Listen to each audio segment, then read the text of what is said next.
ናሽናል አይዲ ወስዳችሁ ናሽናል አይዲያችሁ የኢንፎርሜሽን ስህተት ካለበት ለምሳሌ የትውልድ ዘመን ስልክ ቁጥር እንዲሁም ደግሞ የስማችሁ ፊደል በትክክል ካልተጻፈ በዛሬ ቪዲዮ እንዴት ማስተካከል እንደምትችሉ ላሳያችሁ። በአሁን ጊዜ ናሽናል አይዲ የግድ ያስፈልገናል። በዚህም ምክንያት ብዙ ሰው ናሽናል አይዲ ወስዷል፣ እየወሰዱም ነው።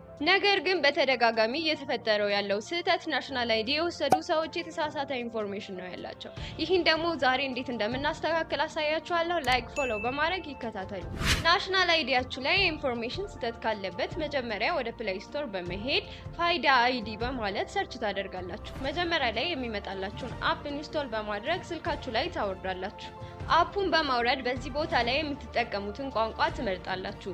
ይህ ገጽ ሲመጣላችሁ እዚህ ቦታ ላይ ፊን ነምበራችሁን በመሙላት ሴንድ ኮድ የሚለውን ትነካላችሁ። በስልካችሁ ላይ የሚላከውን ኦቲፒ ቨሪፋይ ታደርጋላችሁ። ከዛን ይህ ገጽ ሲመጣላችሁ ዳታ አፕዴት የሚለውን ትነካላችሁ። እሱ ራሱ በዚህ ሁኔታ 16 ዲጂት ያለውን ፋናችሁን ይጠይቃቸዋል።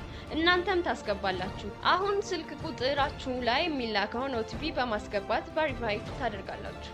እሱ ራሱ ወደዚህ ገጽ ያዘዋውራችኋል ማለት ነው። እናንተ ደግሞ ዲሞግራፊ ዳታችሁ ስህተት ካለው ወይም ደግሞ ሎኬሽናችሁ ኤዲት የሚለውን በመንካት ስህተት የሆነበትን ነገር ታስተካክላላችሁ።